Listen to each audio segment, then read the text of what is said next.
right. Welcome, everyone, to episode 2 of the RACKS podcast.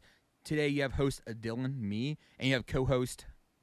It's just me today. Me and Dave are awful at remembering things and planning things, so it's just me today. One thing I want to talk about today was the White Marlin Open just ended about 2 weeks ago.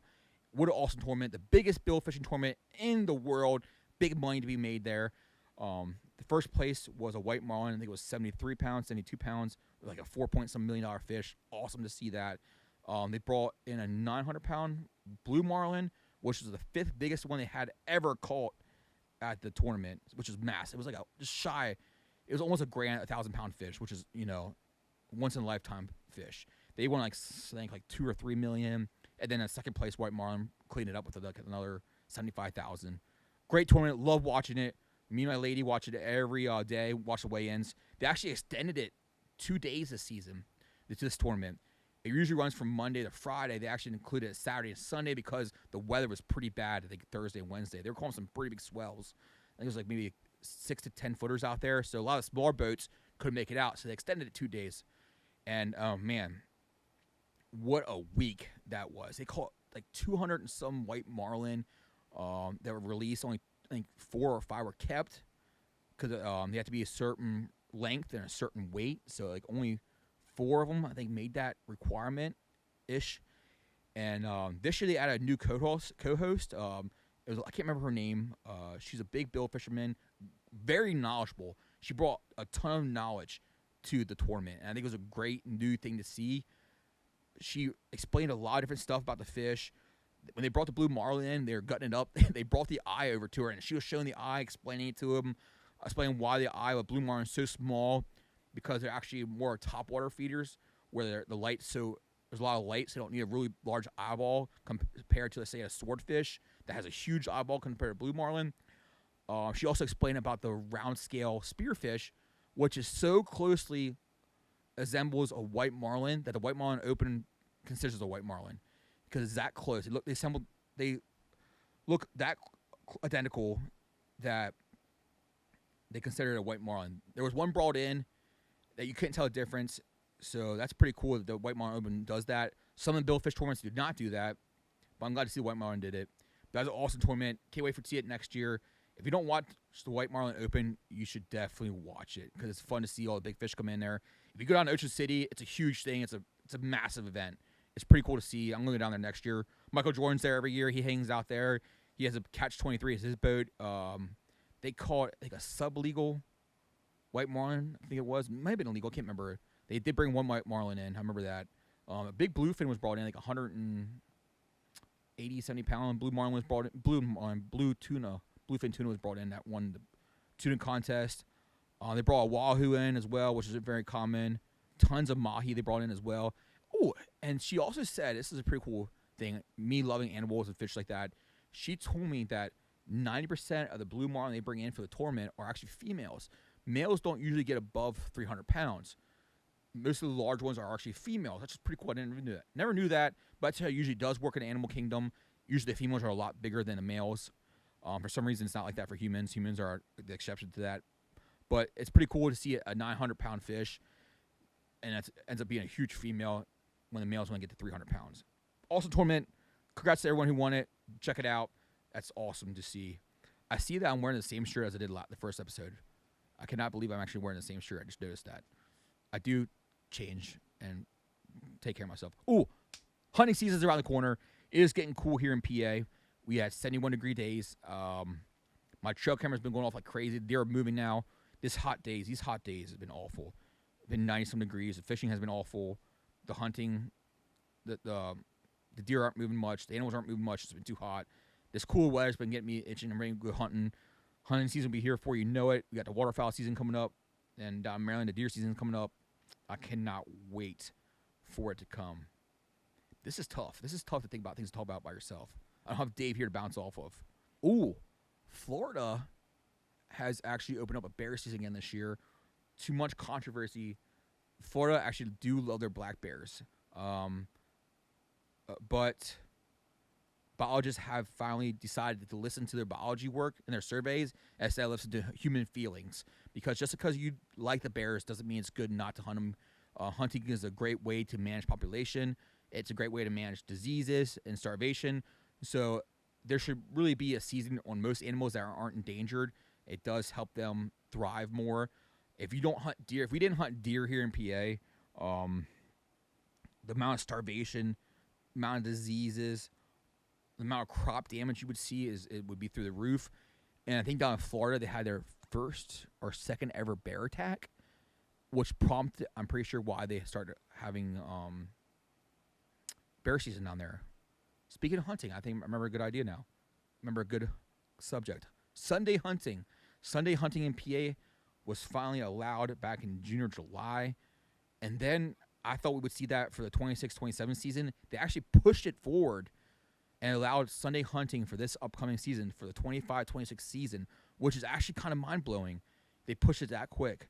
From September 14th, that starts your small game season, through December 7th, you can hunt all those Sundays. The only thing you can't hunt those Sundays for is migratory game bird. That's a federal protection. They need to go through the federal agencies for that. But small game, big game, fur takers, everything else is fair game on Sundays from September 14th through December 7th. I could take it or leave it. I was pretty open about this, how I felt about this. I don't really honestly care. If they're going to allow Sunday hunting, I'm going to utilize it to my advantage. Yes, I'm going to be Sunday hunting. I do it in Maryland already. But if they didn't approve it, so be it. It's not approved, but I see both sides of it. A lot of businesses, it's their rest. Sunday's a day of rest. Give the animals rest. I see it. On the other hand, if you're an everyday working man, you can only hunt Saturdays. Sunday gives you an extra day of hunting. I see both sides to it. Doesn't bother me. I could take it or leave it, but they approved it. I'm going to use it to my advantage. That's another great day for me to hunt. I'm going to use it for sure. There was something along with Sunday hunting I was going to talk about that really had me thinking, oh, this is a good one. This is a good one for sure. I work at a base gun shop, WSL Sporting Goods. We're a sporting goods store, not just gun shop. We sell hunting, fishing, guns, shooting, and stuff like that. We are a licensed dealer in the state of PA. The other day, I went on our reports, and I saw, how many licenses we sold for the year. I think it was like 500 or 600. I forget what it was. 100 ain't gonna be, that 100 doesn't matter. But it was either 500 or 600 total license for the year. So I dug a little deeper. I wanted to see how many were adults, how many were seniors, and how many were juniors or mentor license. Here's where my eyes really got wide. There was 70 or 75 junior or mentor license. I combined the two because it was that small. Out of all the hunting licenses we sold this year, out of 500-600 licenses we sold, only 70 to 75 of them were juniors or mentor. That's something we should be worried about. That's the future of hunting right there. The future of hunting is not looking good. The hunting license has been on a decline for the past many years. Since like the early 2000s, I think hunting has been on a decline. It went back up during COVID, but it's coming back down again. For the future of hunting, it's just not looking good for PA. I don't know. I really don't know what to say. If it's the parents' fault, if it's the kids just aren't interested, if it's the state's fault. I started hunting when the deer population started really going down. I never saw the herds of deer that my grandpa saw, my dad saw. By the time I got hunting, the deer hunting was pretty rough. And if you hunted public land, it was even rougher. Don't get me wrong, you can shoot deer on public land, but you're putting a lot of effort into it. A lot of effort that these kids don't want to put into it. And even if you're putting effort into it, you might not see a deer or you might not see many deer. It's hard to hook a kid into something like hunting now when they have these Game Boys, they have Xboxes. Don't get me wrong, I'm a gamer too. You have your PCs and stuff like that. There's so much more to do. You have sports. Sports is a huge thing. Schools. So when I was a kid, schools, you had off Monday for the first day of deer season. That was a thing. Every school did it. We don't do that anymore. I had to give up sports. I used to play soccer and baseball. I ultimately gave that up to go hunting. Some kids don't want to do that. So there's a lot of factors into it. I looked into it a little bit deeper. Apparently PA, like I said, as a whole is losing hunters. The population in PA as well is losing people. A lot of people are leaving the state. So naturally that's bringing the hunting population down as well. So for hunting as a whole in the state of PA, it's not looking good. We were one of the top. We sold 1 million licenses before. We sold like 1 million and some licensed 1 year. I think we're down to like 800 or 700,000 now. It's not looking good for the state of PA. There's a lot of different reasons for that. Like I said, if you don't have private land to hunt, it's tough. But if you talk to the farmers, there's a lot of deer out there. And I've seen it firsthand. I help a farmer out. I help them by shooting deer. Because they take a hold of your corn, your crops. They are very devastating to your crops. The amount of damage a deer does to a cornfield is pretty devastating, actually. So if you're a farmer and you're having a problem with all these deer, what do? It's hard for you to trust someone to come on your land and to hunt and be safe about it, because say they get hurt, they can sue you for that, stuff like that. And I don't know. If I was a farmer, I wouldn't. How do you choose someone to hunt your land? That's a huge trust thing. I mean, and are they ethical? Are they ethical about it? Are they ethical hunters? Well, the state, I've been reading, has been doing some research, and now you can take a 100-question test. This isn't out yet. They're still working on this. You take a 100-question test. It's 100 questions, the ethical questions and stuff like that. You get scored. So now these farmers can get on this website and check a look at all these scores, and they can choose what hunters they want to hunt their farm now. So it gives people who don't have places to hunt a place to hunt, and gives these farmers a chance to kill deer that they one person can only kill so many deer. One person can only be at one spot so many times. But from personal experiences, I've seen what deer can do to even a small garden, to up to an acre of corn. It's crazy what the deer could do to a farmer's field. So this is a pretty cool idea. Hopefully this, in return, will help more kids get involved with more action. Even just seeing a deer is very satisfying. I don't necessarily have to shoot a deer to be satisfied with my day. If I'm going out and seeing deer, it's very satisfying. I think the same thing with children, too. Children go out there for a whole day and not see a deer. That's rough. I've been there. That's a very rough situation. So I think we get these kids involved, get out there more, open up some new programs like we are in the state of PA, maybe Sunday hunting as well. We'll bring more kids involved. Hopefully we can turn the number around and curve it upward instead of downward. Because right now the future hunting is not looking good. Because when we start seeing less and less hunters, that's when we might see hunting go away as a whole. I hope we don't ever see that, because it's a well-managed way of taking care of the land. Like I said, don't get me wrong. A good hunter like me, I thank my animal. I thank the deer every time I harvest a deer. I thank one. I'm not mean. I'm not a cruel person. I don't do it just for fun. There's a sympathetic feeling that comes over you after you take an animal's life. Don't get me, it's just the way it is. There's a feeling of sorrow in your body when you take an animal's life. So us hunters, we're not all mean people.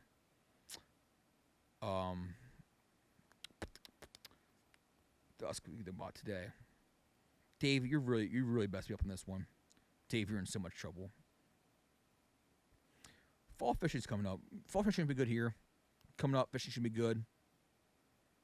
This cooler weather. Right now, the lake was like 86 degrees. Those fish were just sitting deep right now. They were sitting like 30, 35 feet of water. The stripers, your white perch, all your cooler water fish are just sitting in very deep water. That water is like 86 degrees, like bath water right now. So hopefully this cool weather will come through and cool things down for sure. Okay, let's talk about some things coming up with Endless Approach Outdoors. We got some pretty big things coming out, actually. I'm currently working on a bait line, an Endless Approach bait line. Right now I got like 5 baits being made. Right now I got a bunch of 3D printed molds, and I work with a guy right now to get them made up and stuff like that. So you'll be seeing some Endless Approach baits coming to the market. They're more on the finesse side right now. I got a 5-inch ribbed Senko. I have like a 2-inch frog, like a topwater frog for creek fishing like that. I'm working on a larger crawl right now. Let's see here. I have a small, like 2-inch minnow for crappie fishes like that, trout fishing. We're just gonna see how this goes. Make some baits. And see where it takes us. We'll start evolving more as it goes on. Different stuff. I could have went in bulk molds. I just want to do something different. I just want to be different. I see so many bait companies making the same stuff over and over again. So I try to design some stuff that wasn't as common. It's hard to make any bait that you haven't seen. There's tons of baits out there. Most of the stuff has been seen. It's hard to make some new stuff. But I think I've been thinking of some ideas and had them 3D print it to exactly how I want it. So it's a 3D printed mold. It's pretty cool. You make these new resin now that can withstand the heat of pouring plastic. So I'm doing like 5 different baits for that now. So we'll be seeing that come out in the future. T-shirt lines. I'm working with a company out of Maryland now. There's a guy down there in Maryland. He's making me a website. We're at some websites you can just order T-shirts and they're made there. He makes them there and he ships them out and everything like that. So I'm excited for that. I like maybe like 10 different designs, 8 different designs, and the shirts will come and go. They won't be forever. Different designs. I would like to do a seasonal design too. You know, like Christmas comes up, we'll do a Christmas shirts like that. So I'm excited for that. That's pretty fun stuff going on. Also have a content creator challenge. If you're a fisherman or hunter and you're a content creator, hit me up. We're gonna be doing some content creating videos, like challenges, more or less fishing challenges. We're gonna go to a local fishing game and do different challenges. You know, we'll start with like, you know, you have to complete these 5 challenges: catch a bluegill, catch a bass on this bait, catch a bass on this bait, catch a bass over this many inches, use this lure, stuff like that. I also thought about maybe doing like a gun game type style. Have you ever played a gun game? It's where you start with a weapon and work your way up to a different weapon, but do that with fishing lures. So you start like an 80th ounce jig and slowly work your way up to like an ounce jig or an ounce bait, and you have to get to the ounce bait. You have to catch a fish with an 80th ounce, and catch a fish with like maybe like 16th ounce, and so on and so on, and work your way up to the top. That was a pretty cool idea. So if you're into fishing, into content creating, hit me up. We'll do that. Winner gets $100 to start out with. Maybe we'll work our way up to maybe $200, $300. We'll see how it goes. Losers, we have to. I think something. There's some pretty vile food out there. I make you guys eat. You don't win. Maybe it's like when you start out with sardines or something, make it easy for you guys, and then go up to like crickets or something like that. It's like really disgusting fish. You know, make it work. Make you guys work for it. You know, if you lose, you have to eat something disgusting. Yeah, I've been thinking about that idea. Also, coming up, if you haven't subscribed or subscribe to my YouTube channel and like my Facebook page, I should say. I'm going to start doing a thing where I'm going to be going to local lakes, and if you subscribe and you like my Facebook and subscribe to my YouTube channel, you get a chance to win stuff. I'll be carrying like rods, baits, and so if you subscribe to me and you like my page, you spin a wheel, and where the wheel wins one, you win baits. You win a free fishing rod, stuff like that. I think it'd be a cool idea. Get out there and meet the community and talk to people like that. That's one of my big ideas, like to do that. Yes, the first. It's a lot of stuff that I haven't talked to anyone else about. The T-shirts, the baits. Very few people know about that stuff, actually. Oh, so since the last podcast, iCast went through. I love watching iCast. You know, you can go online and see all the stuff on iCast. What iCast is, anyone doesn't know what it is. It's like the SHOT Show of fishing. If you don't know what SHOT Show is when everyone gets together from the shooting community, hunting community, and share their stuff. So it's the fishing version of SHOT Show. It's called iCast. Companies come from around the world in Florida to this big convention center, and they show off their latest and greatest new stuff they're coming out with. Every year they have a best of show. They have best of, best fishing lures, stuff like that. And one that really, really bothered me, and I already made a reel about this, was it Rapala? I think it was Rapala. Made a lure, and they won best freshwater lure, which is astonishing to me because all it is was a whopper plopper with a blade on the end of it, so it hit the blade, and it had treble hooks that swiveled, so the fish couldn't get leverage on the hook and pull the hook. And there was something else about the way it swam. There was some kind of pin in it, so it made it swim a certain way. But I was so dumbfounded because there were so many cool lures that came to the market that haven't been made yet. And I saw this thing, and I'm like, this is just a whopper plopper fancied. And I made a reel about this, and a lot of you guys agreed that this should not have won iCast 100%. There are some really cool baits out there. There was a weed eater that I cannot wait to see. I have not seen it yet. It's a weedless chatterbait type. It's like a. I don't know how to explain it. We'll show a picture here. It's a really cool bait, but I cannot find a video about it at all.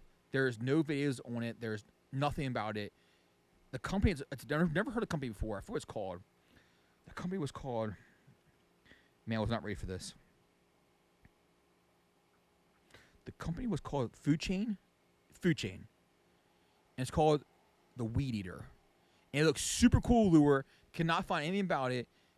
And I wish I could have, because I think that should have won ICAST. There's a couple other honorable mentions, but that Rapala should not have won that at all. That was not an innovative new lure, and it should not have won the freshwater bait category in my eyes. And I think a lot of people agree with it.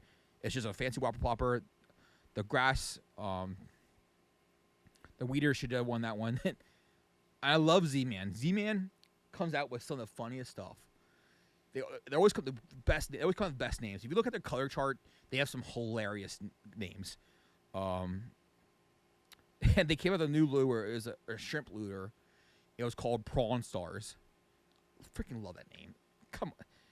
I want to know who they hired to name their baits and their colors, because that guy's a genius and he doesn't get paid enough. Because the Prawn Stars, I saw that name. It's a soft lure. It's a soft bait, and it looks like a shrimp, and they call it Prawn Stars. Prawn. Prawn stars, and I thought that was hilarious. If you look at their baits, they have like yoga pants as a color, money tree. There was one that was called like Michael Goby. Is that what one was?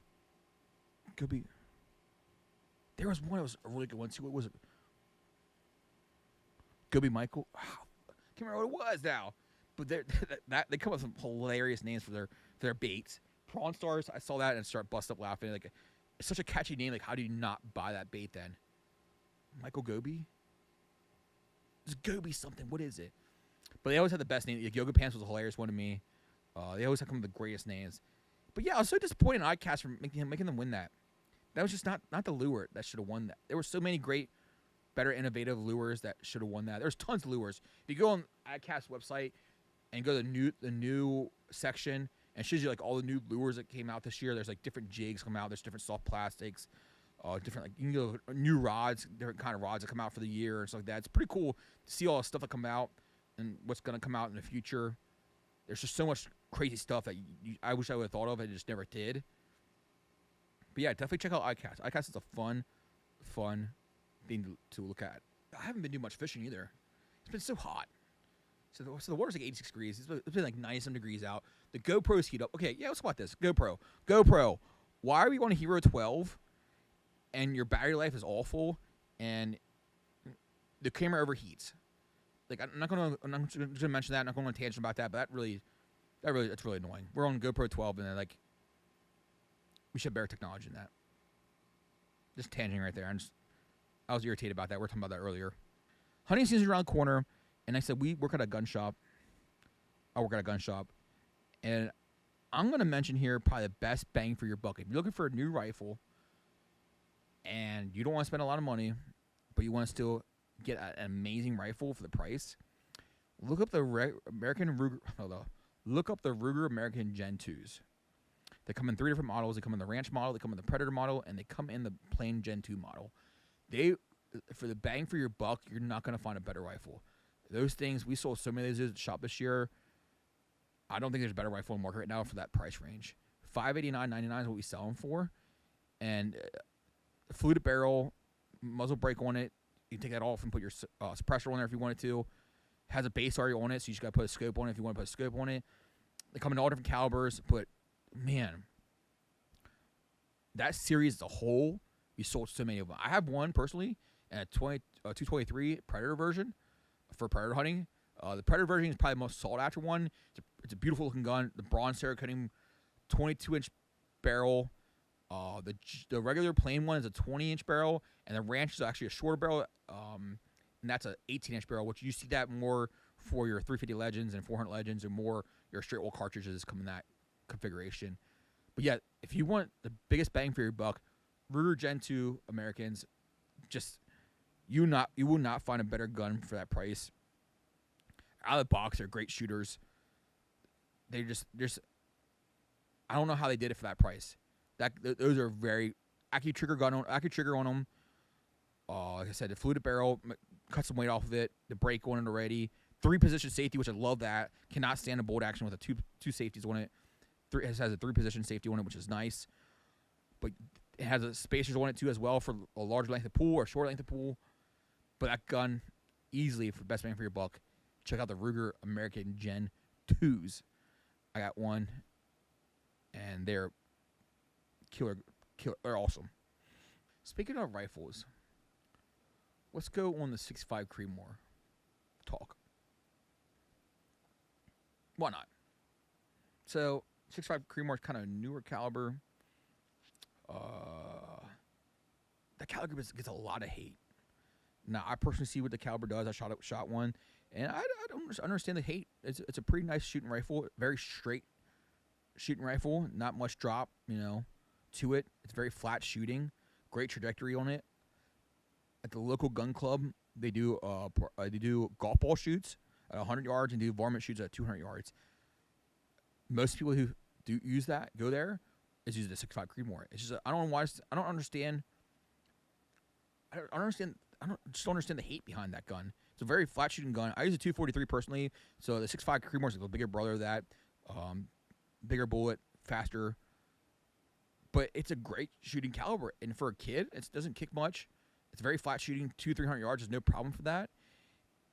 If you put it in the right spot, it's going to do its job. You got to do its job. You got to do your job before it does its job. But it does its job beautifully done. It's a very flat shooting gun. It's a great caliber to use. I think for around here, it's a beautiful deer caliber. You don't need a 30-06 or anything like that, and you're not. And if you need a field shooting gun, if you're shooting 200, 300 yards, that does that no problem. You can shoot deer at 50 yards with it and not blow it apart. I think a 6.5 Creedmoor is a great choice for around here. I don't understand why that gun gets so much hate. If you hate that gun in the comments, please tell me why. Or what's your preferred caliber? I shoot a 243. Around here, I don't shoot very far. 75 yards is probably max what I shoot. So 6.5 Creedmoor, if I need a new gun, I'd probably step up to a 6.5.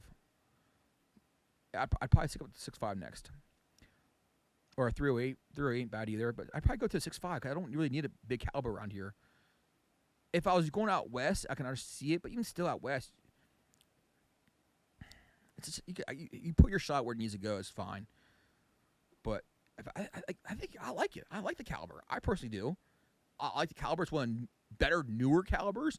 There's so many junk calibers not come out. There's so many stupid calibers that came out the past couple of years that are worthless. That are dogs. We call them dogs because they're not worth anything.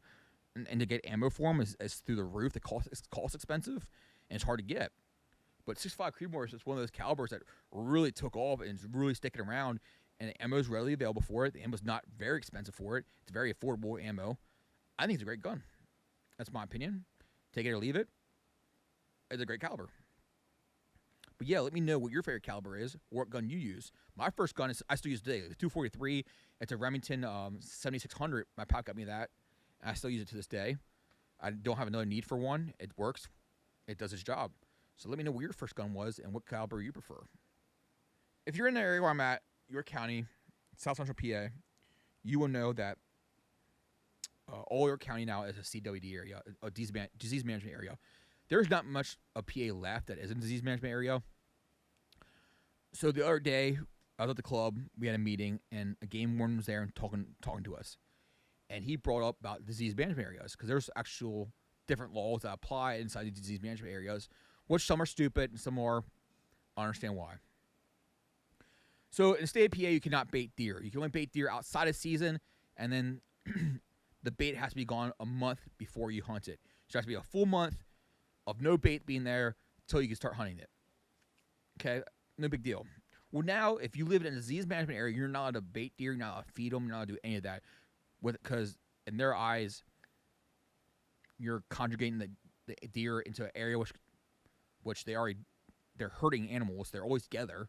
But in their eyes, when you bait them, they come closer together, apparently, and pass diseases on. So the game warden's like, listen, God's real nice guy, not bashing the game warden or anything like that. Real nice guy. He's like, listen, we're not coming onto your farms or your land looking to see if you're baiting outside deer season. But if you get in trouble, and we have to come to your land to do some investigation, and we see you doing this, we're going to hammer you for it. Makes sense to me. Hey, just a stupid rule.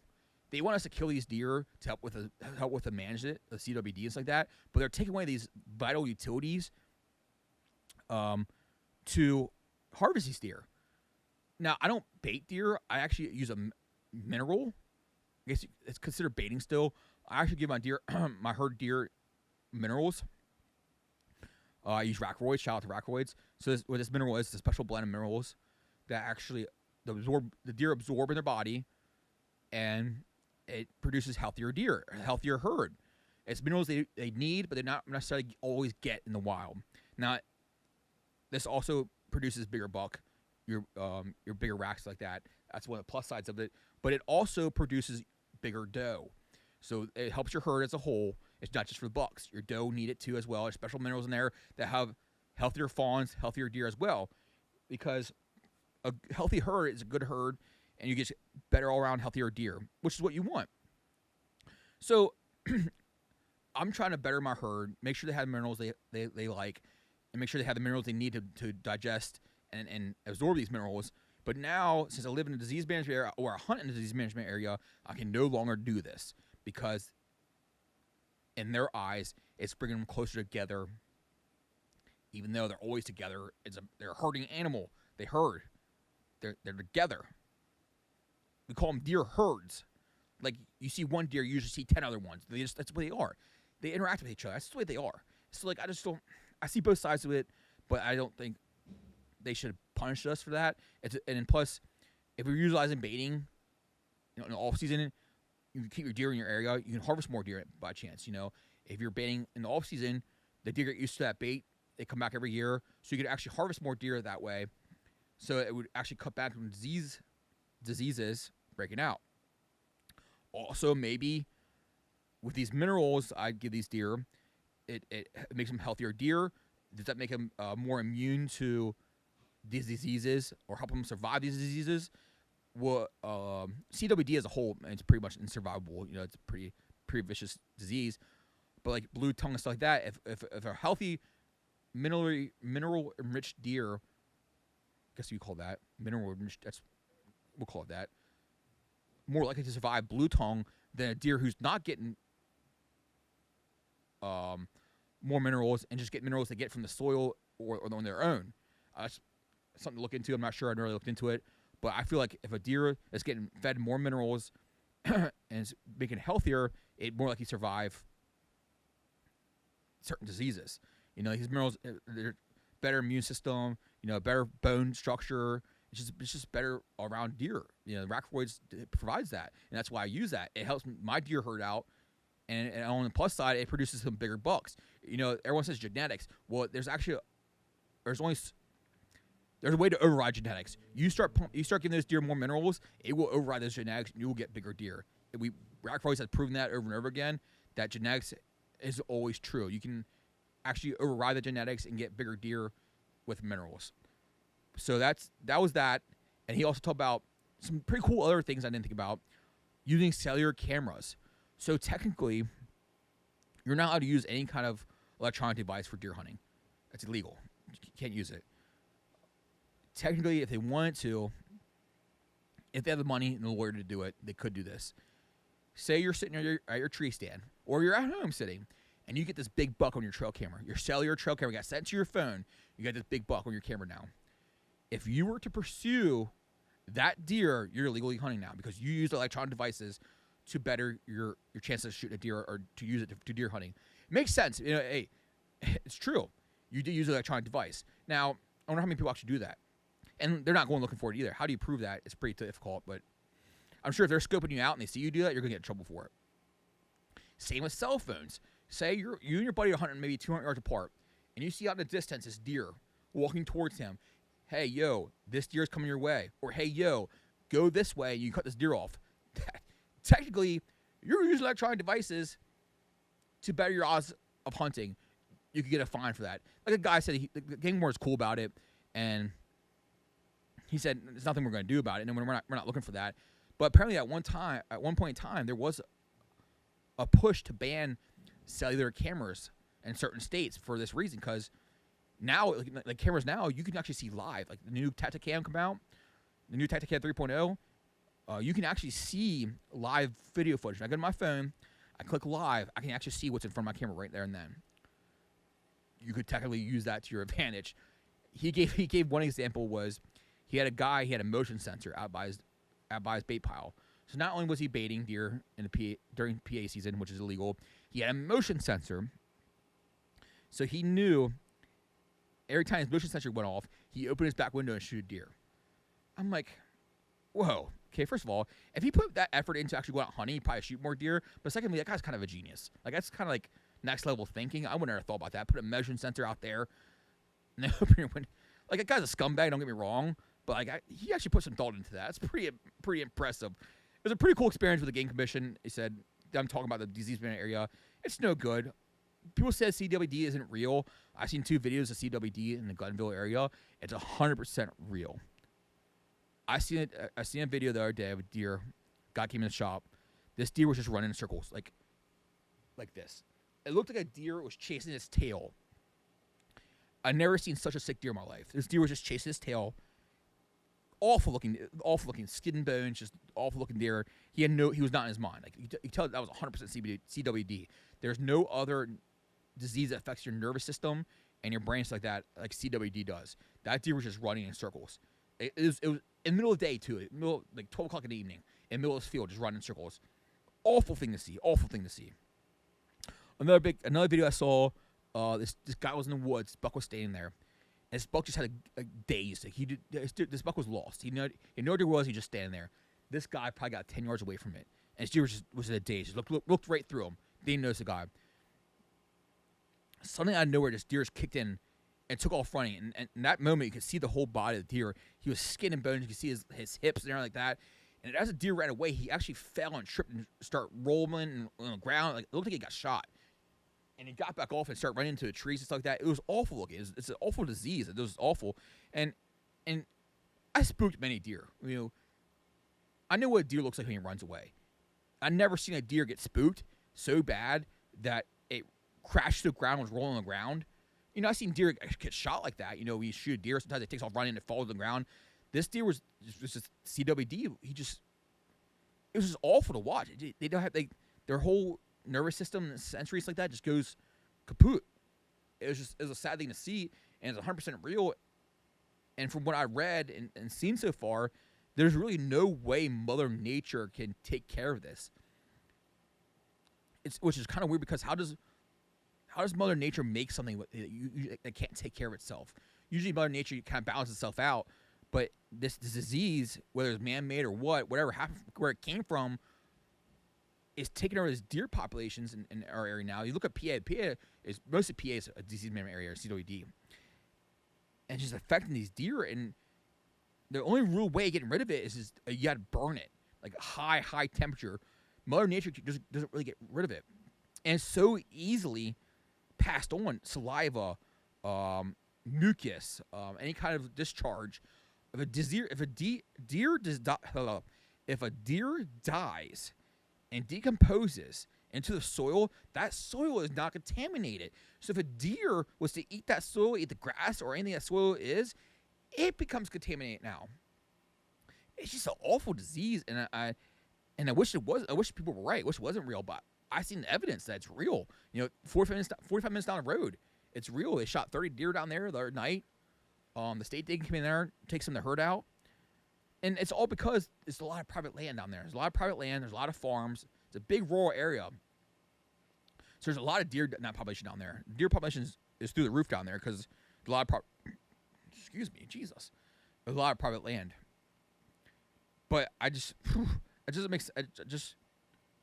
hard for me to understand how Mother Nature created this, or whatever it did. If Mother Nature created this, I don't understand how CBD is so bad and there's nothing to take it out from Mother Nature. It will sit dormant in that soil for years.